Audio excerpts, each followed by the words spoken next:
honour the First Peoples of Australia, their unbroken ties to Aboriginal law, culture and customs. We respect the traditional owners of the lands and waters we inhabit and acknowledge their elders past and present.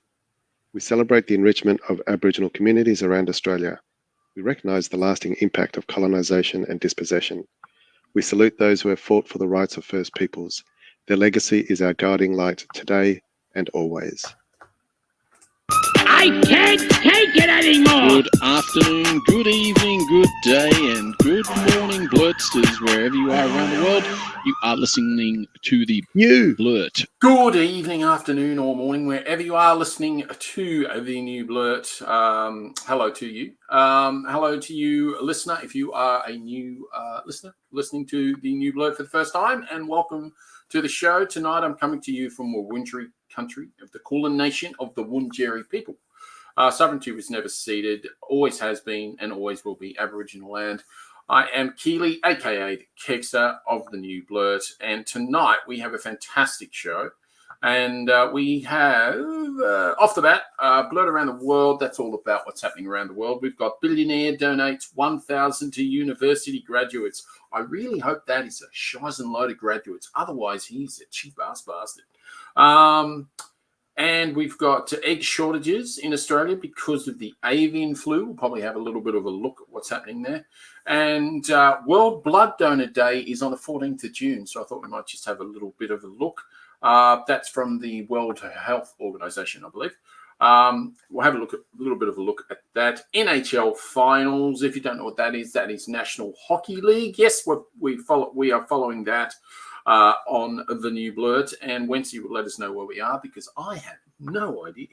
And also, I will give you a little bit of a rundown of an awareness session that I did at work the other week, which was particularly good for LGBTQI+.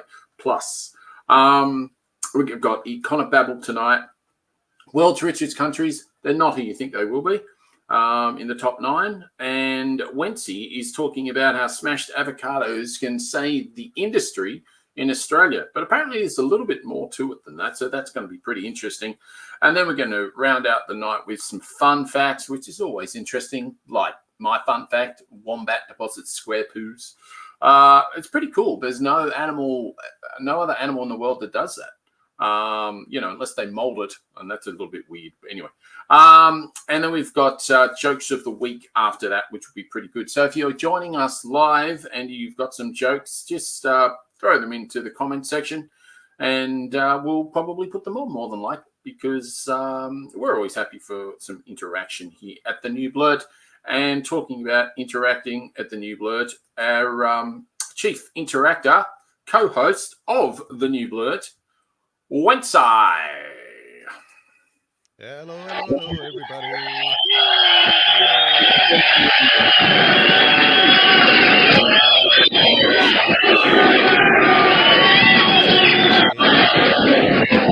They're so happy to see you. They just drowned you out. Sorry. I know. They drowned me out even. So before I continue, I do want to acknowledge the traditional owners of the land on which I meet with everyone here, the Jagera and Turrbal people, and pay my respect to elders past and emerging. I think I said present as well. Yes. So yeah. How are you? I'm very good. And yourself? Yeah, good. Prepping for a garage sale, never a fun thing, that's for sure. No, and you always want to get a good price as well. Yes. For your garage. Yes. That's right. Off to a great start. We start off with some jokes and we'll end with more jokes today. That's exactly right. So what are you selling in the garage? What have you got to sell? Who would want what crap you have? Do tell. Good bloody question. It's more of a carport sale this time round. It won't be a garage sale. Just basically offloading a bunch of shit that we've been accumulating for years. You just hope someone else wants it and pays you some money for it. Exactly. And it wouldn't surprise me if we've got stuff there from Melbourne still. So, and we've been in Brisbane for 10 years. So that says a lot. It does. That says a lot, especially if you're carrying it around because this is your second house or something. We've had about 6 moves in 5 years. So, yeah. Is that all floods? Some of it was flood. Some of it was out of our control when the landlords decided to move back in. Yes. But yes, There you have your house. yes, we still have our Other house. what do you call it? The apartment that is our investment. That's the Yeah. word I was looking for. Our investment apartment. So still got Yeah. that. So, so not complaining. But No. yes. Yes. And how's your week been?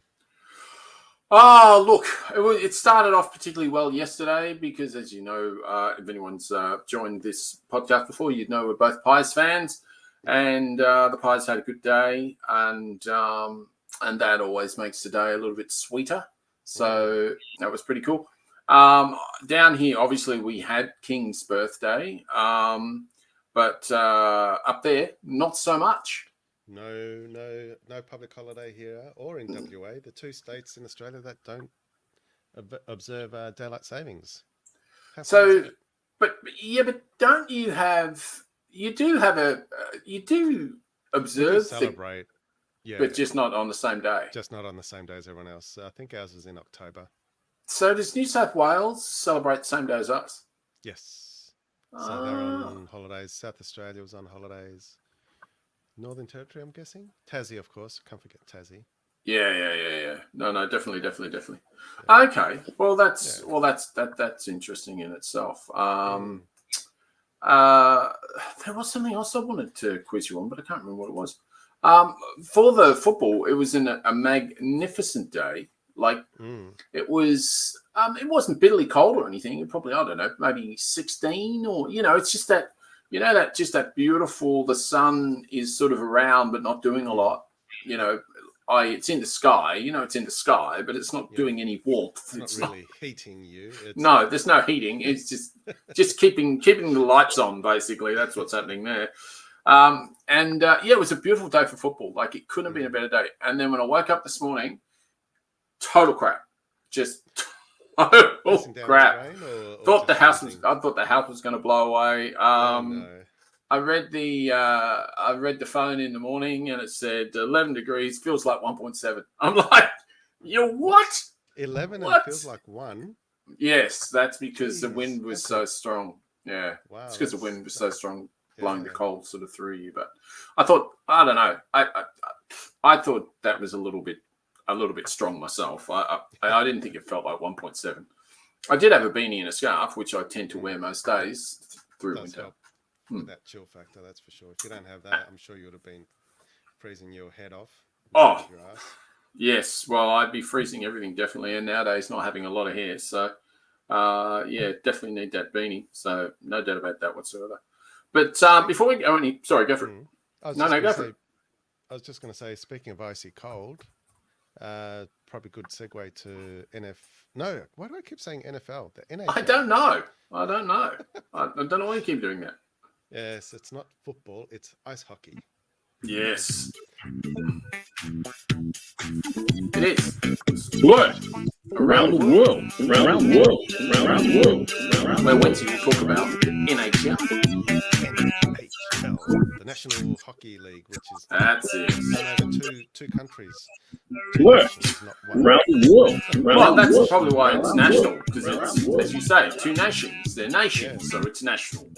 That makes sense. Nationals Hockey League. Yes. Yeah. Yes. Who knows? Whatever. Who knows? Quick summary. What's happening? Yes. What's going on? Briefly talk about it last week. And, yes. It's out of 7 games. First team to reach 4 wins the series and the season. Game 1 has started. We're 2 games in. 2 games in. 2 games in. Yeah.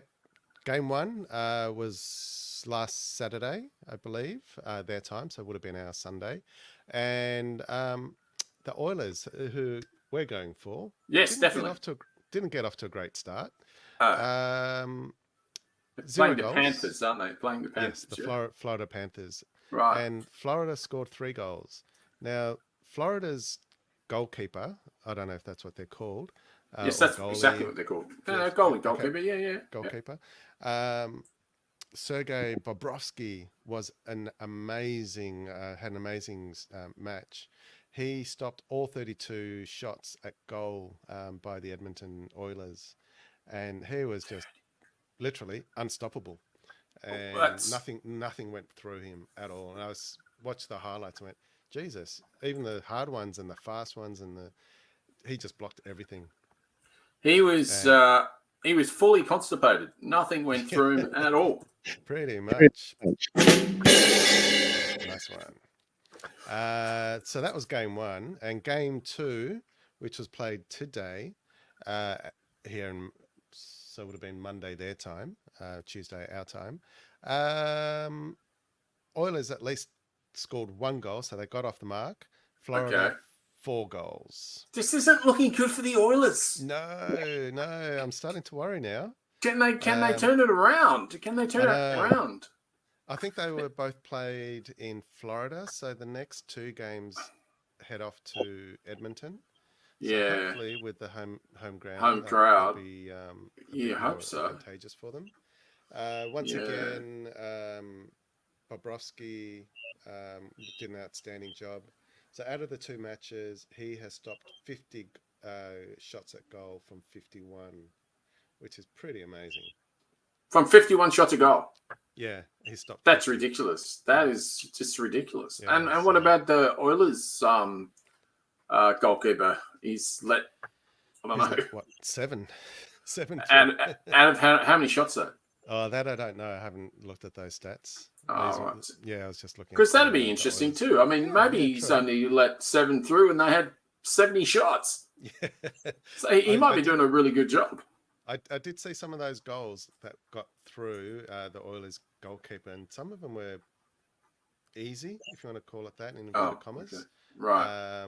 Through the legs, and stuff that Bobrovsky was easily stopping. So, wow. Yeah, there was a definitely different level between the 2 teams in the first 2 games. So, yeah, we'll keep an eye on it.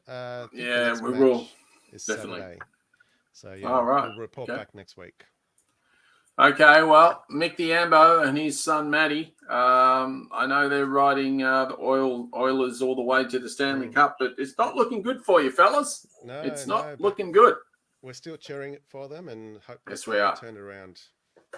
Absolutely. No, you're going to have to kick your own asses over there. There's no doubt about it. Yep, you're going to have to come back from that. Hopefully, I don't know. Maybe, I don't know. I'm not really across NHL. I know they punch each other a lot.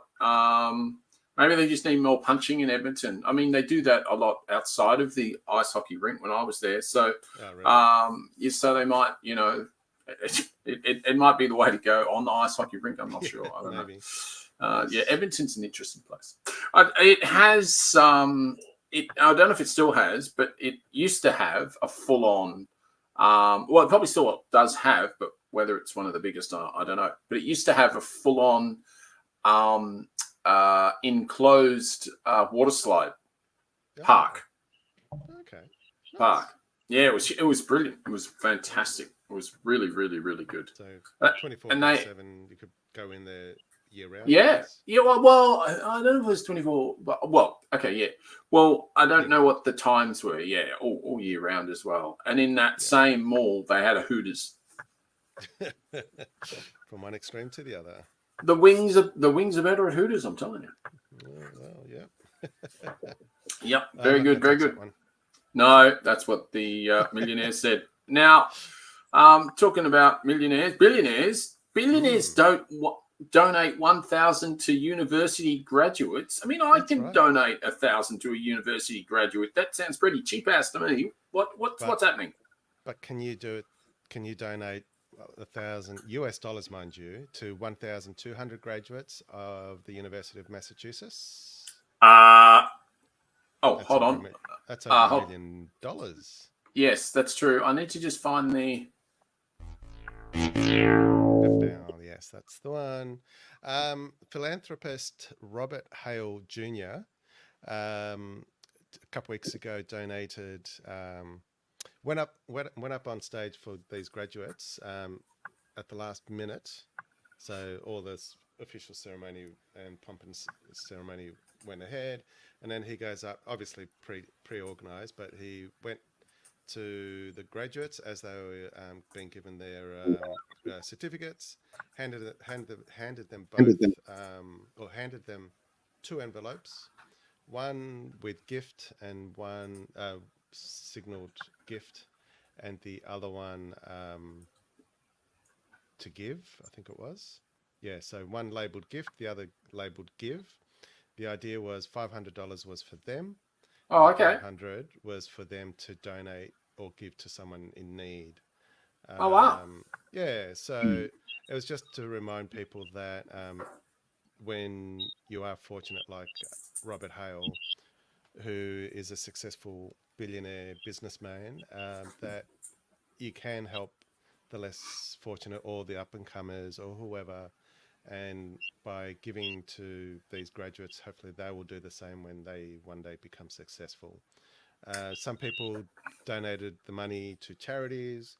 Others decided to give it to family members who are struggling to pay rent and things like that. So definitely a good cause.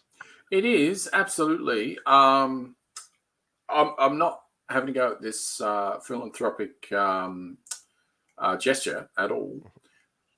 And I am always a little bit cynical because in America, they can claim fully tax deduction on when they billionaires, millionaires, whatever, on philanthropic sort of adventures, Yeah. et cetera, et cetera. Yeah.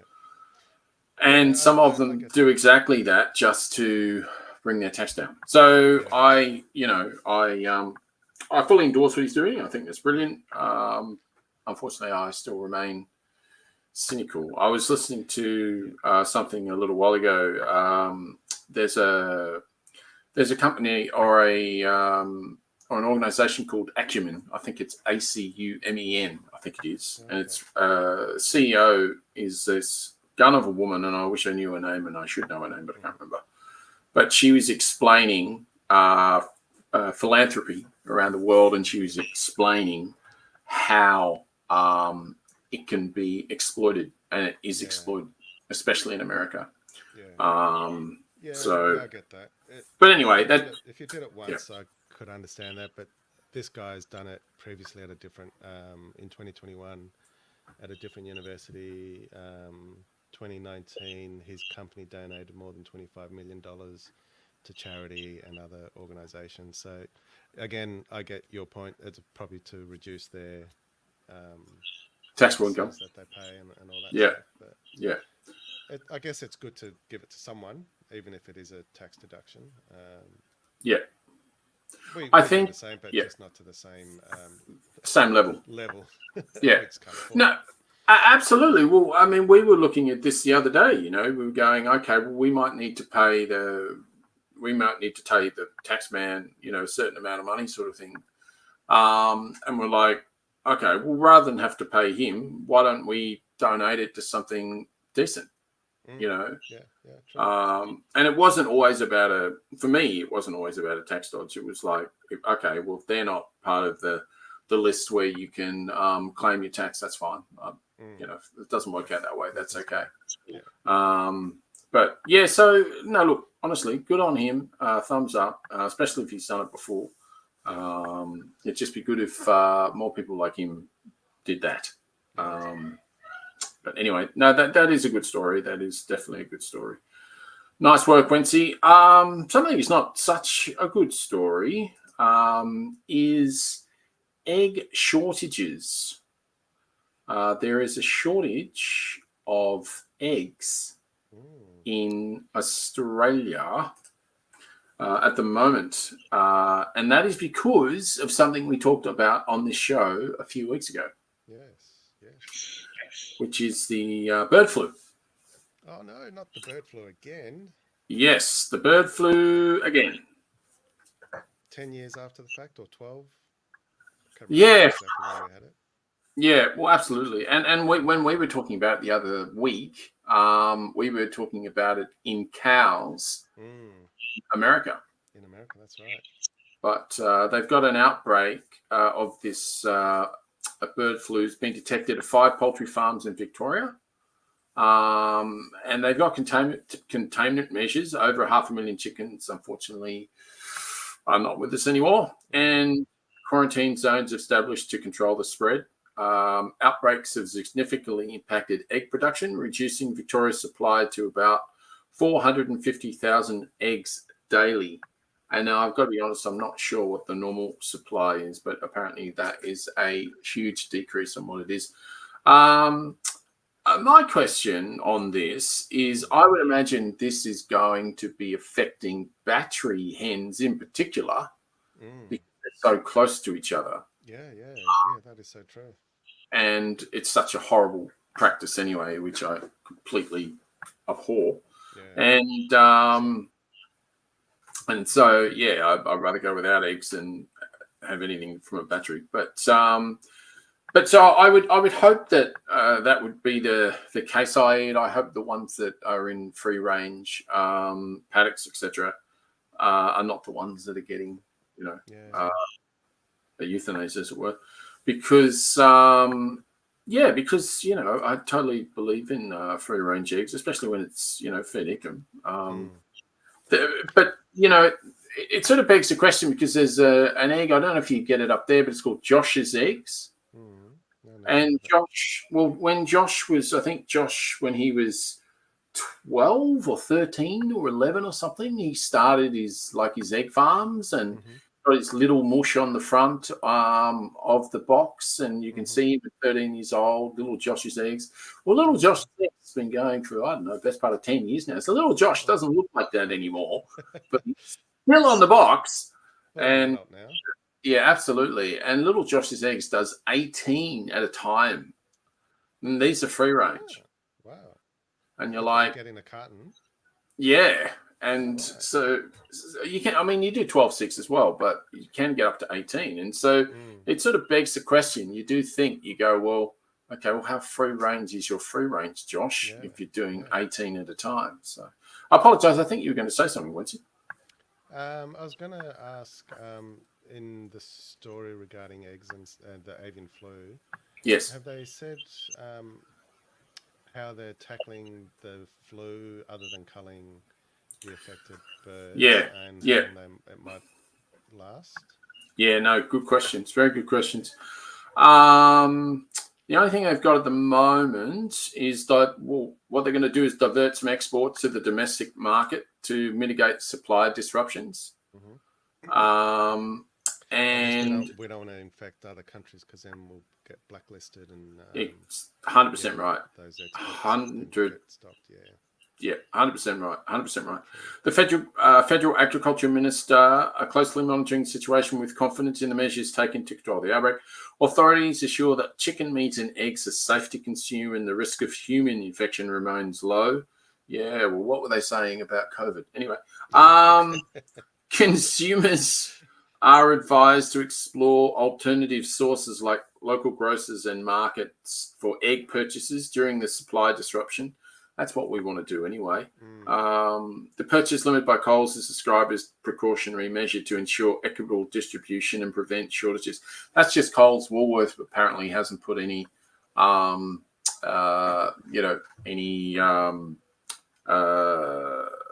cap on how many eggs you can have, etc. But Coles has. But I would never get my eggs from Coles anyway, so that's fine. Yeah. But so that's what's happening there. Yes. Let's hope they solve that quick. Yes, absolutely. And the last one on, the last one. 3 more things to talk about. Wow. Wow. Okay. Have you got another one there? Yeah, I've got Castle's Law. Oh, go for Queensland. It. Okay, Castle's Law is a bill that was introduced just in the last few days by a party that I don't really rate that much. The LNP? No, a little bit worse than that. And that's saying a lot. KAP, the Qatar Australia. That's Qatar's party. Yes. So he introduced a bill, and they've passed his bill. Is that right? No, it's still up for debate. But this debate or this bill followed a petition in Parliament. So here in Queensland, you can write e-petitions to get things introduced into Parliament. Oh, right. And I follow them actually and they release them every Friday afternoon. And you can actually put your name against that petition to support that, whatever it is that you're supporting, and then that can go to Parliament. That's pretty cool. I'm not to look for that. It might be available in every other state. I don't know. Yeah, I need to look. A few years ago, and I thought, oh, yeah, I'm going to do this. And so KAP back in May, so only a few weeks ago, put this on that petition, and they got over 30,000 petitioners signing. And this law that they want to introduce is to introduce the right of an individual to shoot to kill if you're in danger, if you've been invaded in your own home, or I'm guessing at a shop or wherever. So I thought, what the Don't bleep, bleep, bleep. Don't America, Australia. Thanks very much. Exactly. And I believe the KAP are definitely in favour of loosening gun laws. Oh, yeah, they're nutters. They're fucking nutters. Yeah, absolute nutters. And we know what Bob Catter's like. He can turn on a dime. He might be happy Larry in 1 second, then he's angry. One of his famous ones was May 1,000 blossoms bloom. You know? But I'm not going to spend any more time on it because 15 people a day are getting killed by crocodiles up north. He's like, seriously. What a nutbag. He is. Yeah, so it's going to get tabled into Parliament. That's and terrible. Hopefully it won't get passed. And how much of a majority? Do they have a majority? Labor up there? I think they've only got 2 seats in the whole state. No. Sorry, the Labor in Queensland. They have a majority, or they've got. Do they have the majority? They're in power, but I think they do have the majority. So I can't imagine it's gonna pass. But you got Greens as well, don't you? Got the Greens. The Greens will definitely oppose it. Absolutely. And I think Labor will as well, so it should be fine. What a stupid bill to even put up. It's just a stupid thing, yeah. Castle's bill. Is why? Because your home is your castle? Is that the idea? I'm guessing that's why they've called it. It doesn't say here exactly why, but yeah, that's my take as well. That's just rubbish, isn't it? That is totally rubbish. It is pretty rubbish. Only in Queensland, absolutely. That's pretty bad. That's pretty terrible. Unfortunately, the good news just doesn't come on Blurt around the world tonight, unfortunately. No, unfortunately. There's a TV doctor, or just a doctor, but he's been doing a lot of TV for quite a long time, Dr. Michael Mosley. Unfortunately, he died in Greece just recently. And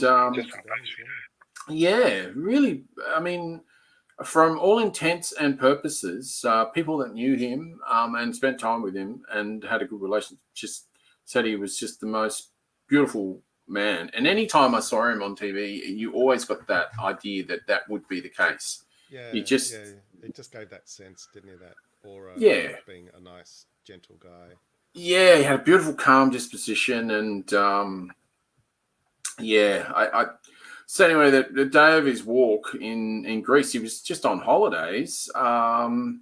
He was why you'd walk in 37 degrees, I'll never know. But anyway, he was walking in 37 degrees, and they reckon he died of exhaustion after taking a wrong turn and navigating the rugged terrain. All I can assume is that he just made a really bad call on himself and thought he was maybe better than he was when it came to walking and sort of navigating the world or whatever. It's just such a territory and the heat, and it was rugged, rocky terrain as well. So absolutely. So it would have been quite strenuous for him, thinking to be careful, the heat. I believe he was also had an umbrella to keep shade, but obviously wasn't enough to stop it if those rumors are true. Yeah, I know. It's hard to fathom. Because we watched quite a few of his programs and we enjoyed them all. And And yeah, it's just a bit weird. I saw it on the news a few days ago, and I was just like, "You what?" So yeah. Very Anyway, sad. it is Ballet sad. to It Dr. is, yeah. Michael Mosley and to his family. Hopefully, Absolutely. But bringing up slightly because we really need to. We do indeed. It is, and I need to find this because it's gone walkies. It's gone walkies. Oh, here it is. It's World Blood Donor Day on the 14th. Yes, on the 14th. So that is this Thursday. Okay. That is this Thursday. Friday. And Friday. Oh, sorry, my bad. Friday. I apologise. Friday. Why did I think the 14th? Yeah, no, you're right. You're 100% right. 100% right.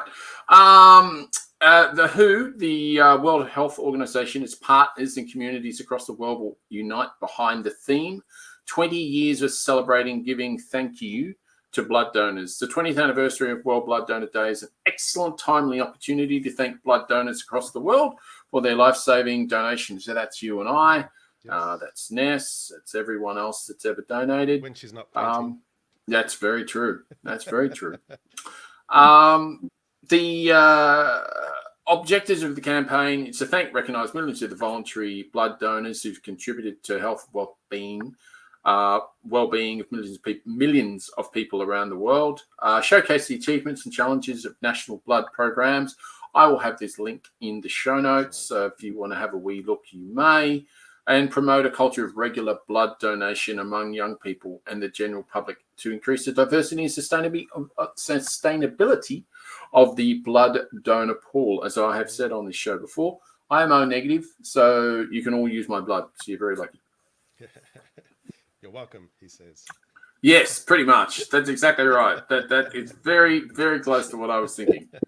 No doubt about it whatsoever. But I think with that, we might actually do this. Did you know a single blood donation could save up to 3 lives? Be the lifeblood of Australia. Join us and search Give Blood to book your donation with Australian Red Cross Lifeblood today. Give life. Give blood. The Australia Institute produces high-quality research that has real-world impact, whether it's revealing the $10.3 billion in fossil fuel subsidies provided by federal and state governments last year, or our long-standing research advocating for a federal anti-corruption commission with real teeth. We change minds. To donate, head on over to australiainstitute.org.au.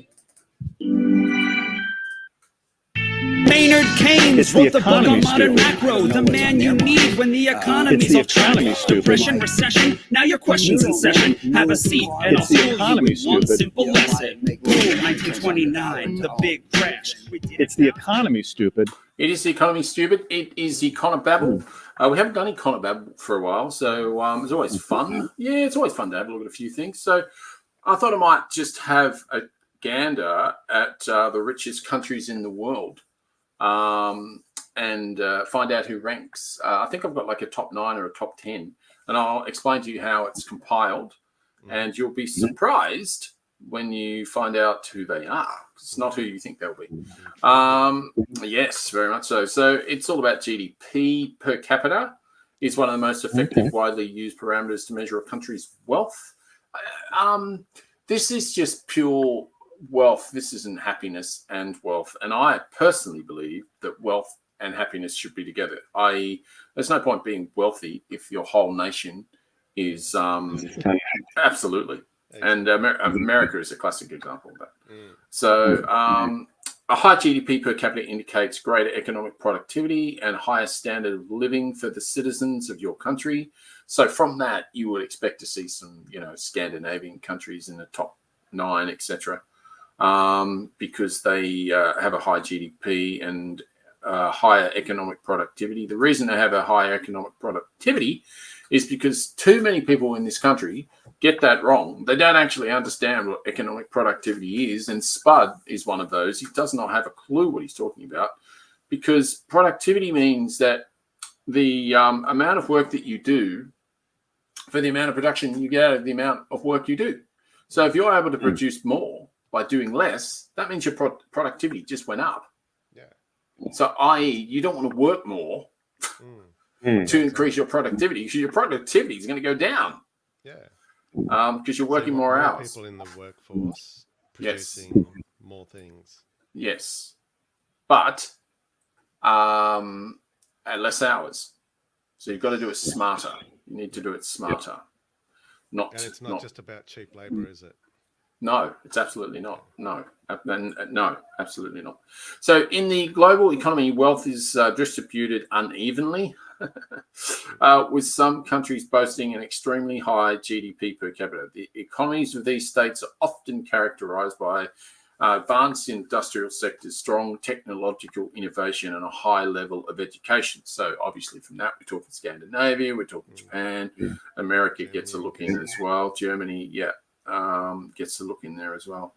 Apparently, I think Italy might as well, believe it or not. I think they've got... but anyway, the richest countries in the world ranking. So the way they've ranked this is based on data from the International Monetary Fund. Some advanced economies have long been active in the cryptocurrency and blockchain technology sector. Luxembourg and Singapore, for example, are known for being innovative financial hubs that are actively exploring this world. Yeah, I was going to say, because Singapore, I believe, uses crypto in their economy a bit. They accept it. Yeah. I'm pretty sure years ago they started with ATMs and crypto, so you could cash in your crypto and things like that, or buy crypto, and even accept crypto for purchases of products and stuff like that. So, yeah, it's been a long time since I've been to Singapore, but I do remember reading stuff about that years ago. Well, it's funny. I remember it was maybe 5-7 years ago, maybe. There used to be an ATM in our street in Kensington that did crypto. I don't know if it still does, but yeah, it did. So knowing Bitcoin and other major cryptos could be an opportunity to emerge in increasingly digitalized global economic context. This will, this will probably come as no surprise to you that I think this site that I am on has something to do with crypto. So I am going to ignore most of that. But the number one in GDP is Luxembourg. So I was going to say Liechtenstein, but Liechtenstein, I've got no idea what they do. but I don't know if Liechtenstein's a country. I think it's a town. No, I think it's a town. I think it's a town, and it's got the Disney castle. Oh, right. Yeah, no, I think so. You could pop that somewhere, and I could do some homework on it next week if you like. But with GDP per capita of about 140,000, Luxembourg ranks first amongst the richest countries in the world. And they get a constant influx of foreign capital, which characterize their economy. I'd love to know what sort of, that's the thing, it doesn't tell me what sort of capital, why, what are they getting, how are they getting. This surprised me, the number two, but when I think about it, it doesn't, which is Ireland. It's got second place. Oh, right. So GDP is 110 per capita, 110,000. Its success is largely due to presence of headquarters of European tech and pharmaceutical multinationals. Yeah. So, yeah, because I think Microsoft is there. Yeah, Microsoft is there, Google is there, VMware is there. Yeah, they use it like Canary Islands or yeah, of course. Yeah. Wherever organizations can get good tax breaks. Yeah. And other perks, and yeah, they're going to go there. Yeah, absolutely. So Switzerland underneath is 106 per capita. Yep, they are. And public entities and private companies. Yes, including German/Nazi ones years ago. So I'd love to know where all that is and how that's washed out. It's interesting. Additionally, the country excels in finance and industrial sectors. Gee, you think? Norway, 96,000.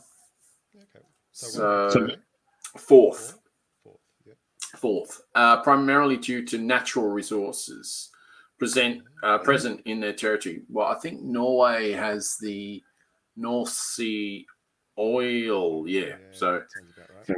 particularly oil and gas. There you go. Norwegian companies are also highly developed and leading worldwide in several fields, thanks partly to significant work done by Norwegian researchers. That doesn't surprise me at all.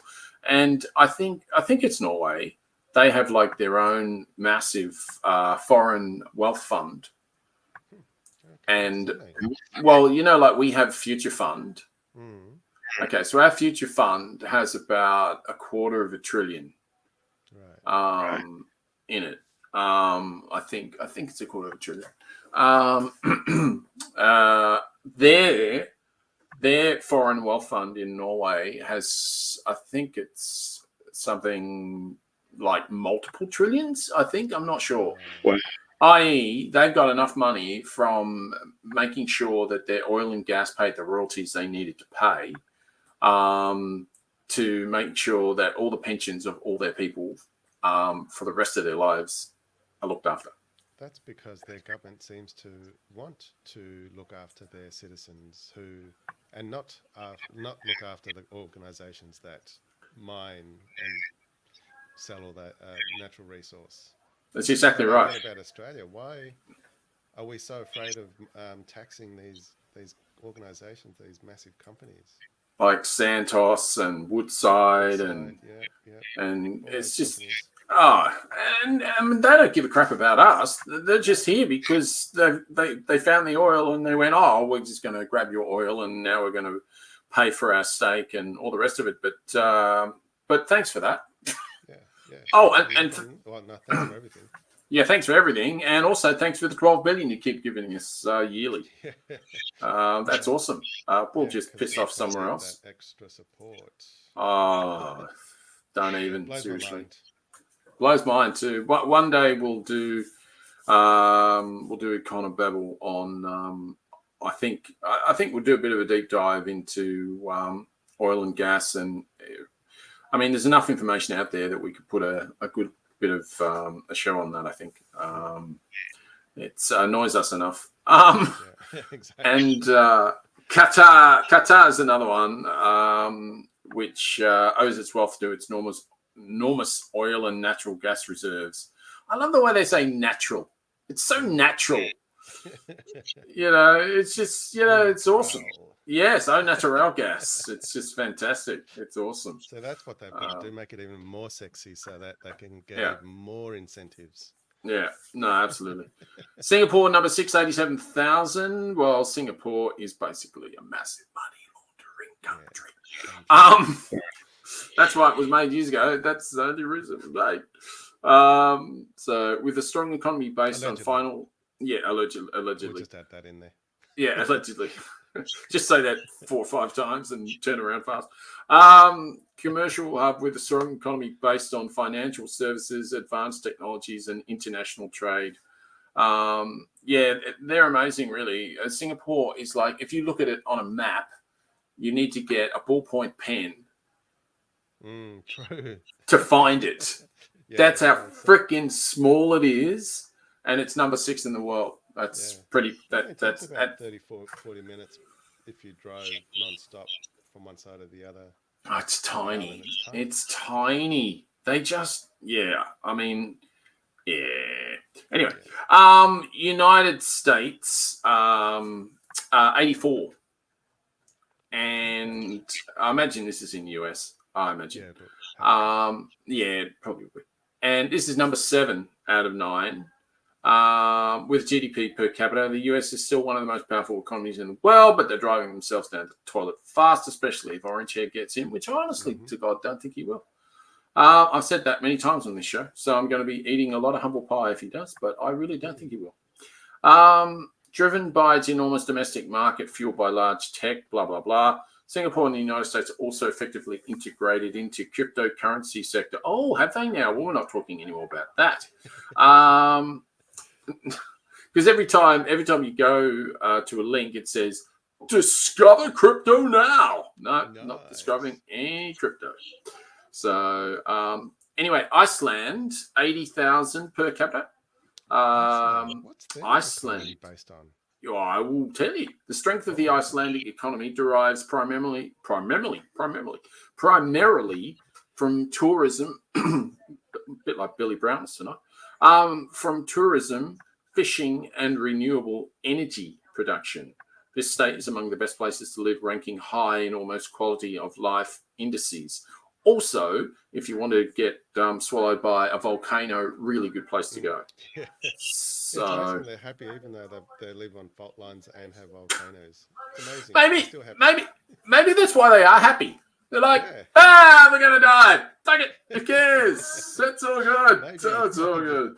That makes I more don't sense too. Yeah, well, I mean, really. I mean, it's horrible to think, but I don't know. Just say for instance, someone said to you tomorrow, you're terminal, but you'll have a full 2 years to live, and you can do everything and anything you want. I.e., your body will be okay, but after exactly on that 2 year, you just drop dead. You're done. Mm. What would you do? Would you be happy, sad, or would you just go mental? What would you do? You'd probably go mental to begin with, and you go, oh my God, oh my God, oh my God, oh my God. Now I believe in God, God, God, God. I don't know. Yeah. I really don't know. I'm hoping I'll just go, right, fuck yous all. I'm going to say my piece and just screw everyone. I don't care what I say anymore. Who knows? Well, that's exactly right. What would you do? Oh, well, I know what my mum did. She drank a lot of gin. And but unfortunately, she wasn't in a situation because she was around for 2 years, but she went down the toilet fast. So she didn't have that opportunity to make any of that time. Yeah. But I think if it was a full 2 years and, you know, you had all that time, you could just use it all. I think I'd just try to do everything. I'd go to Japan, I'd tour all of Europe, and I would just, obviously it wouldn't work, and I would just go everywhere. Absolutely everywhere. I'd like to see more of the world. Absolutely. Yeah, well, I wouldn't be just concerned about the planet or my footprint because I'm going to die in 2 years. Someone else. But yeah, exactly. Which is the mentality of a lot of people these days. That is true. Sadly. But my footprint is I just died, so that's probably another good 30 years of me not being on the earth. So I would have thought that me doing my trips would probably more than be made up for not consuming for the next 20, 30 years. Yeah, true. That's my story. I'm sick to it. Cheery subject.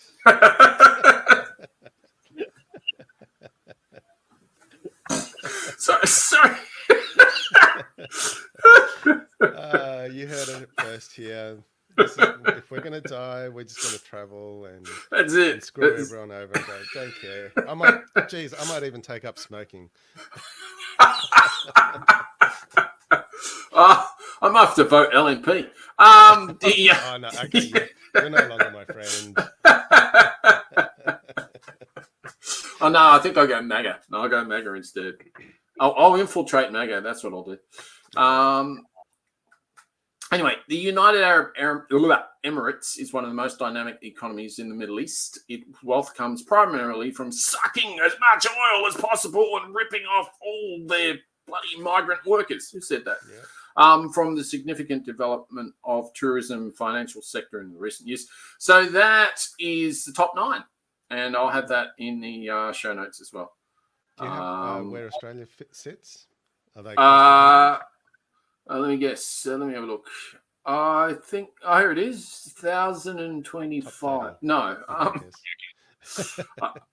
I guess we'll be top 30 somewhere in the. Yeah, I don't know. There's only a top 9, so I don't know. Right. I honestly don't know, but there you go. So there's a bit of a new site for you. So awesome. No, from richest country to smash Davos, going to a different extreme. So currently Australia is going through a massive oversupply of avocados. We don't know where to sell it because we're trying to diversify the markets and try not to rely on China as much. Australia and India signed a free trade agreement a couple of years ago that came many more years ago, but came into effect late 2022. where about 85% of Australian goods to India were tariff-free. However, avocado was not part of that tariff-free at that point. But as of January 1, 2026, avocados will be on the tariff-free list. And so there's now a big push to get our avocados into India so that they can start getting used to the quality, the quality of the avocados that we produce here in Australia. And so we're hoping by January 1, 2026, we'll have started importing more of our avos, which predominantly come from Queensland and WA. The ratios I think I've got here was, where are my notes? I think Queensland was about 48% of the export market was from Queensland of avos, and I think WA was about 30 something, high 30s. And so we are now pushing our avos and smashed avos into India. They're slowly getting more used to having avos in India. So are they calling them avos, or are they calling them avocados? Avocados. Oh, right. Avocados. Okay, cool. There's also a lot Sound like my daughter. She's talking about nasho yesterday. So what's your nasho? What's a nasho? Yeah. But apparently nationality. So that they talk to their friends about their nasho. I'm like, seriously, just nationality. It is a word. You can say it. It's fine. Yeah, exactly. I thought it was anyway, I thought it was a mashup of nachos and avo or something. No. But so the avocados, right? Okay, cool. So what's with the smashed avocados? They're getting exported to India? Words. No, it's just play on words. So we're going to smash it with our avos into India, hopefully. Right. So sorry, my bad. Yeah. So hopefully we'll get a big uptick in exports of our avocados over the next year and a bit.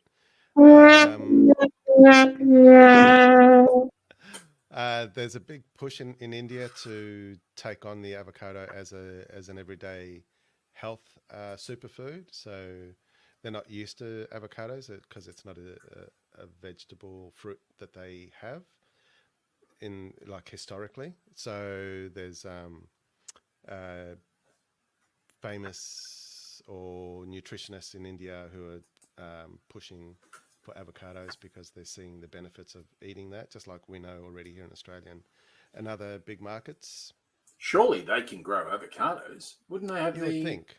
Yeah, wouldn't they have the environment in India? I would have thought. Yeah, definitely. Parts of it they would. I know they have been growing some avocados, but maybe they don't have the expertise, and so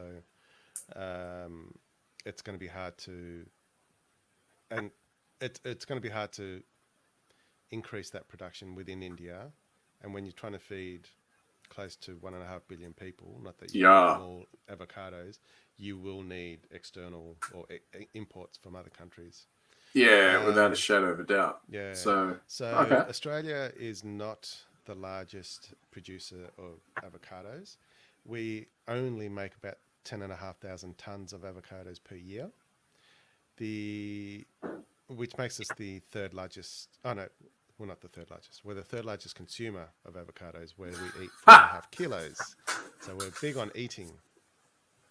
We eat a lot of avocados. Yes, we do. We do as well. We have lots of Mexican food. We love it on salads. We love it in sandwiches. It's so good for you too, though. You know, it's an antioxidant. It's a monosaturated fat. It's it's great. It's really good. Yeah. There's no cholesterol. It's Is it protein? No, it can't be protein. No, don't think there's protein in there. If there is, it's very minimal. Yeah, no, it's just such a good superfood. So Australia is so far down the list that we are nowhere near the top producer. So, like I said, we make about 10,600 tons of avocados per year. Mexico is the leader. They supply roughly 28% of the global avocado production. With, get this, 2.6 million tons of avocados. And they're a country that is way smaller than Australia. And what do we do? 10,000? 10,600. Yeah, they may be way smaller, but they've got 100 million people. Yeah, exactly. 127. Yeah. Colombia comes second on the list of producers, 1.1 million tons. Jesus Peru Christ. is 866,000 tons. I imagine California does a bit too. They don't turn up they're not in the top 10. So America's not even in the top 10. Wow. Dominican Republic comes in at number 4 with 737,000 tons. Kenya, 458,000 tons. Indonesia, 390,000 tons. Brazil. Now, hold on. That's an interesting one because you said Kenya. It's funny. I don't think of Africa in avocados. It's interesting. No, same. Yeah, I was quite surprised by that. Yeah. Number. Yep. Brazil, 340. Vietnam, 210,000. Israel, 190,000 tons. Yeah, I know they eat a lot of avocado. Yeah, and Haiti rounds out the top 10 with 173,000 tons. So, yeah, I thought that was quite interesting that we're a very small player, but we're trying to get into the biggest populous country in the world to sell our stuff. So that is very, very interesting. When do they think that market's going to open? Well, it's already open, and while you stepped away from the camera for a bit, the free trade deal, which commenced in December 2022, only applied to 85% of the Australian goods. As of January 1, 2026, it's going to increase by another 5%, which is when the avocado industry will be tariff-free. And so that's why they're starting to push. So they've got people like Australian great cricketer Brett Lee doing advertising over in India because he's quite popular there still. Yeah. There's a lot of educational campaigns, like I said, nutritionists and other campaigns happening over there. So they're promoting all the benefits of the food, healthy fats, fiber, vitamins, that you can have it on Mexican. So they're even trying to introduce it into things that you would normally eat in India, like put it into curries, into smoothies, dosa, lassis, so whatever they do in India, they're just going, right, let's replace one thing with the avocado. So, the avocado, an avocado lassi would be very nice, I'd reckon. Yeah. Not my thing, but I can imagine it'll be pretty popular. Yeah, I would think so. Well, actually, having said that, when we were in Vietnam a couple of years ago, we did eat avocado ice cream, and I was quite reluctant, and it was actually quite nice. Yes, I reckon it would be. But yes, because yeah, definitely avocados in desserts are particularly yummy. It's got to be said. Yeah, they really are. So look for some recipes for that. Yeah, no. Keep your options open for sure. Yeah, exactly. Sure. All right. Well, I reckon we might have some fun facts. Hey, this is Hannah Melville-Ray from the Australia Institute. I'm listening to the new Blurt with Wencee and the Kegsta, and you should be too. It's on Tuesday nights, live from around 8 p.m. Hi, it's Ashley Fizame here, and you're listening to the new Blurt with Wencee and Kegsta.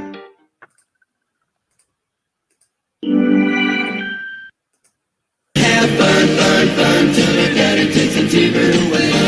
Fun till your daddy takes some TV away. Well, fun facts. We haven't done fun facts for quite a while, and it's definitely one of my little faves. I love finding out about weird and wonderful little things that are happening around the world. And in this particular case, I have a few weird and wonderful things about our country we are in. So this is from a website called stayatbase.com. And as usual, links will be in the show notes. And so this is a few weird facts about Australia I thought I might just pass on. So you're going to love this one.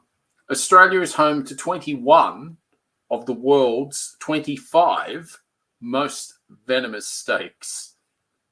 Snakes. Yeah, you thought I was going to say Yes. you thought I was going to say spiders. I did. I think could you were gonna see. say I could see you were going to say. Perth is the only city in the world which can have aircraft land in its CBD. What? Yeah. So they've got roads big enough that a plane could land on. Sounds well, and also they must allow it. There must be a law that allows it as well. Wow, So I have no idea. that's interesting. So now Australia is even bigger than you think it is. No, I pretty much know how big it is.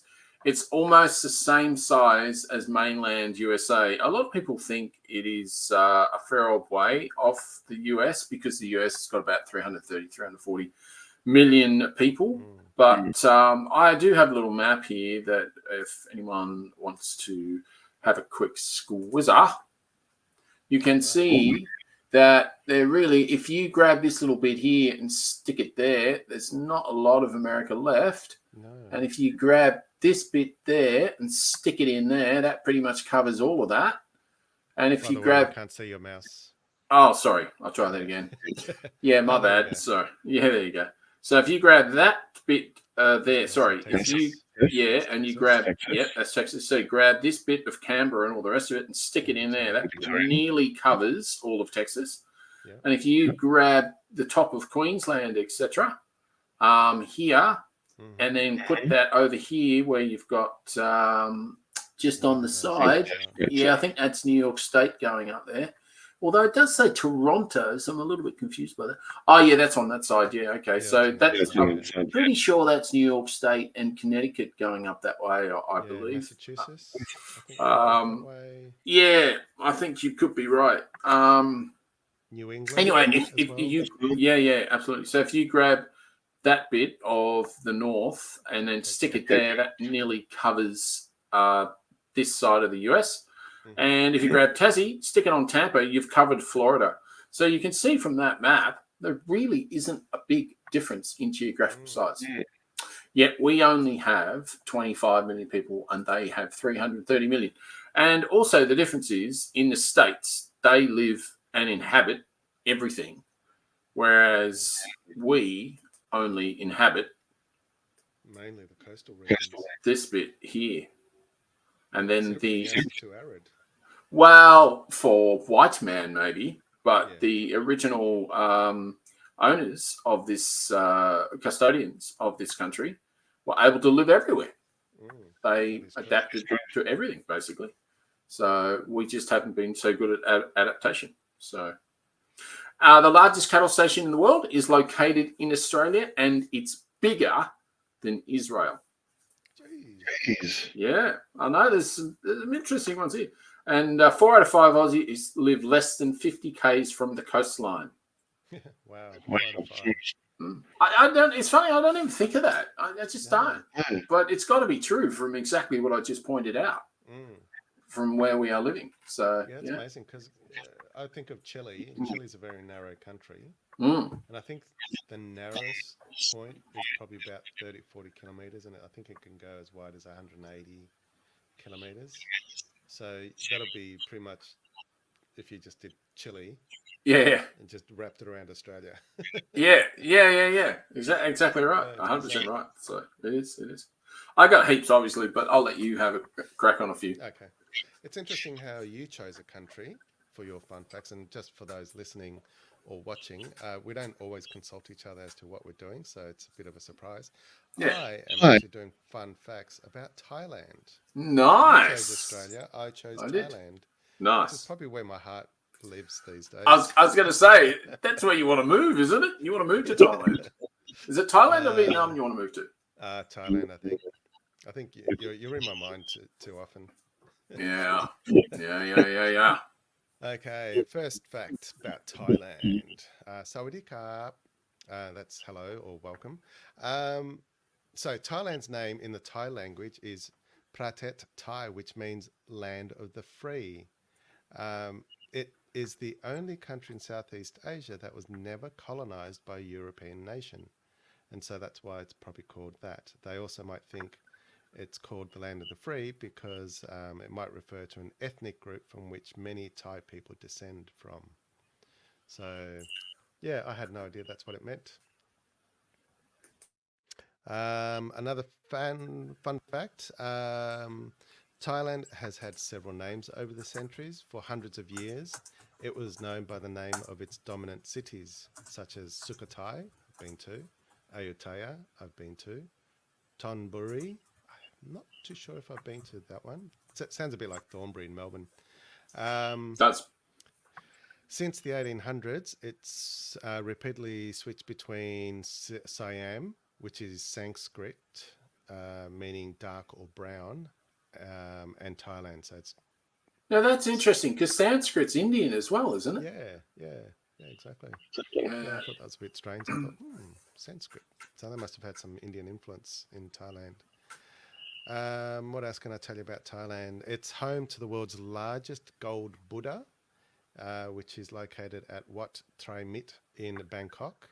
It stands at 3.9 meters tall and 3.01 meters wide and weighs around about nearly 5,000 kilos, so 5 tons, so 4,900 kilos. And it's pure gold, mind you. It's not just gilded or gold plated. It is full solid gold. Is it protected? It probably wouldn't need to be. Who's going to be able to move it? Exactly. Who can move 5.5 tons of metal? I'm trying to remember if I've actually seen that one, but I've got a feeling I haven't seen that one yet. Might have to do that on the next trip. What else can I tell you? In the past, all Thai young men, including the kings, became Buddhist monks for at least a short period of time before their 20th birthday. So that was like a tradition that they had to do. Not so much observed these days, but still happens.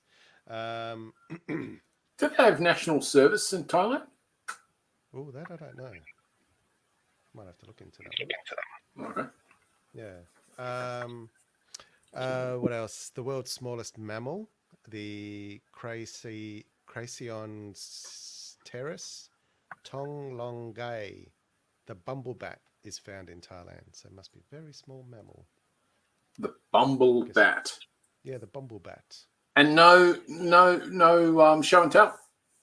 Oh, I forgot to do show and tell on that one. Yeah, sorry about that, folks. That's all right. 75% of the people in Thailand are actually Thais, 14% are Chinese, and 11% are other. So probably nationals, expats or whatever. I'm not sure. Yeah. Who must live there. The highest elevation is 2,595 meters, which is Doi Intanon, which is right up north near Chiang Mai. Very popular tourist destination. Still haven't been to that one, but I would love to go there on my next trip. So that's a little bit taller than Kosciuszko, which I think is 2,200 meters. I do not know. A couple more facts before I finish my segment, then you can finish off yours. Cool. Siamese cats are actually native to Thailand. In Thailand, they're called Wichen Ma'at, meaning moon diamond. And apparently, yeah. Why are they called Siamese? I thought they would have come from Siam. Oh, hold on. Yeah, that's why. Yeah, because Thailand was Siam first, wasn't it? Correct. Well, it changed in the 1800s. It was Siam or Thailand. They must have changed a few times. Do we know why? No, that I haven't looked into. No. Good. But apparently, there were in the 14th century. There was a poem. Thai poems were describing up to 23 different types of Siamese cats, but there's only 6 breeds left. Oh, wow. In Thailand and probably around the world. And apparently giving a pair of Sisawat cats, which is a type of Siamese cats, to a bride is supposed to bring good luck. Good luck, yes. Yeah. The Hollywood movie and Broadway play The King and I are banned in Thailand.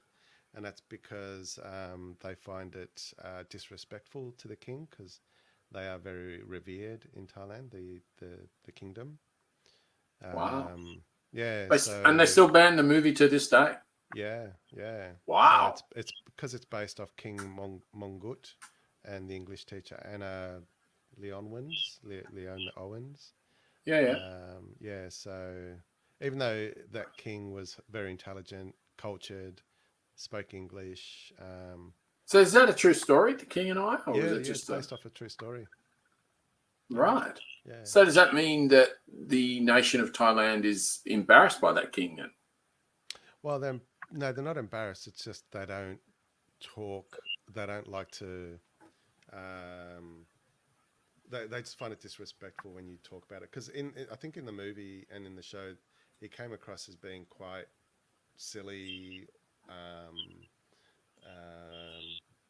Yeah, just didn't behave like a king. I don't know if that was just an interpretation of how they think he behaved, or whether it was the way he was. But it didn't. I mean, I've seen The King and I a few times. I think it was just, I think it's just really Hollywoodified, really, to be honest. Yeah, I mean, yeah, exactly. But because it's not true to what they believe, Okay. it's not. They take offence to it. It's been bad. Yeah, they take offence, exactly. Fair enough. And my last little fact about Thailand is it's home to the world's longest poisonous snake, the king cobra, which can reach up to 18 feet long, which is almost 6 feet or more than 6 feet. 6 meters. I'm sure 6 you meters, meant. sorry, 6 meters. Yeah. Yeah, it is. Yeah. 18 feet. Yeah. No, just under 6 meters. Yeah. But one bite can kill an elephant, even. So, yeah. An elephant. Yes, that's how. So that is the world's most venomous, longest snake. The longest venomous snake lives in Thailand. And where would you find that? I.e., where do you need to not be? Stay away from the forest, I reckon. Right. Okay. But you like going to the forest, don't you? I do sometimes. Yes. Yes. Right. Well, keep your eyes out, my friend. Yeah. So that was my last fun fact. Okay, fantastic. Well, I've got a couple here, and we'll go to jokes of the week. World's largest sand island can be found in Australia. Oh yeah, that'll be what, Fraser? Yes. Or Kagari, I think it's now called. Okay, Kagari then. Yeah, it's beautiful. You've been to Fraser, I assume. Only the tip of it. I've never been on the island proper. Like, I took a boat from, where was it? Cairns? No. Rockhampton, I think. Whatever's closest. We took a boat, spread some ashes of Kim's grandma. We landed on the beach on the other side on Fraser, spent an hour or so, and came back. That's my excursion. Years ago, we took a fall drive. Oh, yeah. It was a fall drive tour. Yeah. So we took a fall drive all the way in, and we got to swim in the Fraser Island sort of pools and etc. Fresh water, I think, aren't they? The water, I kid you not, is like about 25 degrees. Wow. It's probably like that year round, I bet. It was unbelievable. And it was just so crystal clear and just, absolutely beautiful. But, yeah. Yeah. No, definitely. It's awesome. So it would take around 29 years to visit one new Aussie beach every day. Wow. There are 10,685 of them. Wow. I had no idea there were that many. I wonder if that includes the Brisbane beach at the lagoon at South Bank. Oh, right. I get it. One. A madman one. I thought you were going to say that. Yeah. Somehow, I doubt it. But anyway.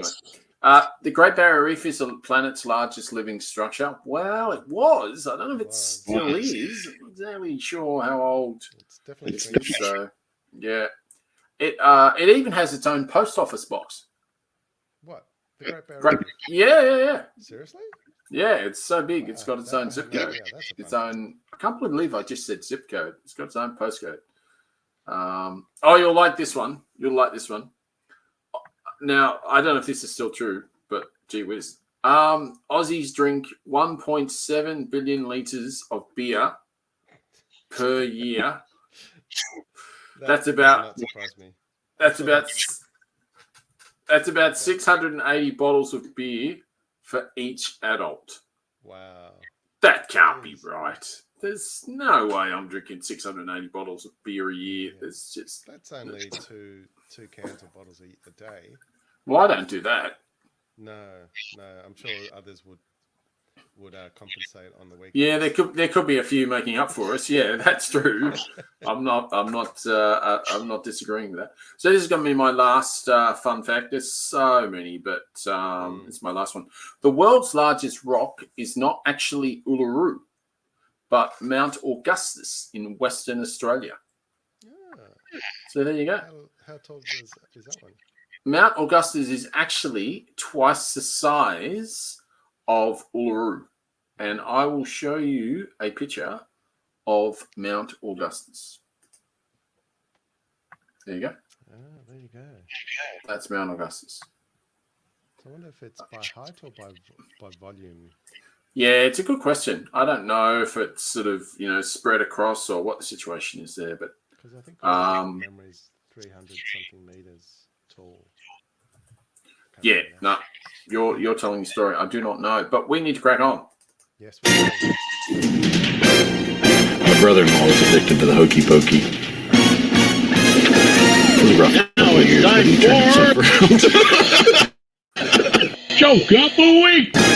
Yes, it is, and we've got a pretty long one tonight, so we'll just smash out a few jokes, and then we will bid you adieu. So one of my first ones is here coming from the kindergarten jokes of the day. So I think it's always good to have a few kid jokes in and see how we go. So what do we got? We've got, okay, so why did the ghost blow his nose? No clue. Why did the ghost blow his nose? Because he had boogers. Boogers, sorry. As in boogers. All right. Let's see if I can. Yeah, it could almost be. It could almost be. It could easily almost be.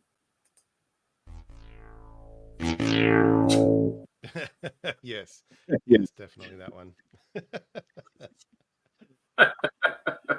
Okay, I think there's a bit of lag here, so hopefully, yeah, there may be. You can hear me now. Okay, I got you. How many ears does Spock have? Okay. I don't know. How many ears does Spock have? 3. A left ear, a right ear, and a final front ear. Oh my giddy aunt. That's very good. Very good. Why did the melon jump into the lake? Melon jump into the lake. It's actually quite an easy one. No clue. Want to be a watermelon? Oh, of course. Oh dear. Okay. Was a bit. All right. If I'm reading their lips correctly, my neighbors are arguing. My neighbors are arguing about some creepy guy next door. Got to think about this one. Okay. Is that the punchline? Yeah, that was it. I think I deserve. So say that again. Say that again. If I'm reading their lips correctly, my neighbors are arguing about some creepy guy next door. That's me, because I'm reading their lips. They can see me. Oh, right. That was. I'm going to give you this because it wasn't. I was too slow. That was quite good, I think, actually. How does the ocean say hello? It waves. Yeah, it does. All right. The CEO of Pepsi was fired this morning. He tested positive to Coke. God, that's terrible. That is terrible. What did the tree say to the wind? Stop rustling me. Leave me alone. Of course.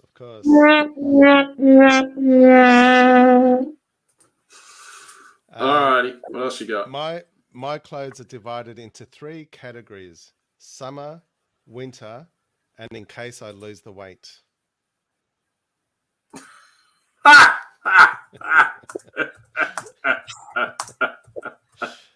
Story of my life sometimes. That's very good. I like that. I like that. How do you know when the moon has had enough to eat? Look for the cheese wrappers. Do you know, this one's so simple, it's clever. When it's full. I like it. That's a good one. It's a very good one. Yeah. And my last one as well. Okay, I've got one more. Last one. Yep. I could go on for days, but... Oh, we always could. Yeah. I accidentally used the dog's shampoo today. Now I'm feeling like such a good boy. Very good. Very good. Very good. Lovely work as usual, Wencee.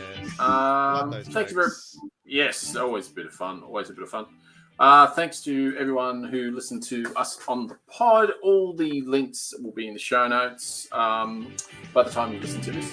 But the thing is, though, you won't know that until you get to the end of the pod. So maybe we need to say the links through the show notes at the start of the show. I think at the start. But yeah. if you're watching and you're here right now, the links are down the bottom right now. And like I say in my news there, Facebook doesn't like me. I need to find out why they've suspended my account. So that's my job for this week. Yes, exactly right. Wencee's been a bit of a rebel on Facebook and he's been posting some pretty nasty stuff and they've suspended him. So he's trying to work out why.